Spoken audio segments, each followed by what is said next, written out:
هذا الأبنجي عين شكلي أوجي أندام يكتير جنين كلاس كردستان. آوا بکنش بوی ام گاوه که نو گاوی جنه گلک جاران چونو هاتنی ما هفدیتنی ما کنفرانس جبو پرسکریکی جنین کرد جبو یکیتیا نتوه و رول میسیونی جنین کرد هفدیتن دانستاندن گلک چی بو؟ او شرو برنگار بونەوەی نەبێ وەکو ئیسا لە ڕۆژهەڵاتەیە یا وەکو لە ڕۆژ ئاوا بەرەنگاری چەکداریەوە بەڵام لێرەش جۆرێک لە بەرەنگاری هەیە کە ژنان ئیسا لەم زروفەی ئیستایی باشوورە تووشی بوون بەدەست ئەو ڕەوتە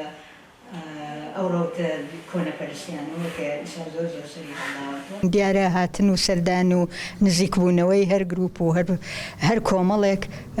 کۆمەڵێکی ژنان لە هەر شوێنێکی کوردستان بێ لە هەر پارچەیەکی کوردستان و هەر بەشێکی کوردستان بێ کارێکی پۆزتیڤە بۆ ئەوەی هەمومان زیاتر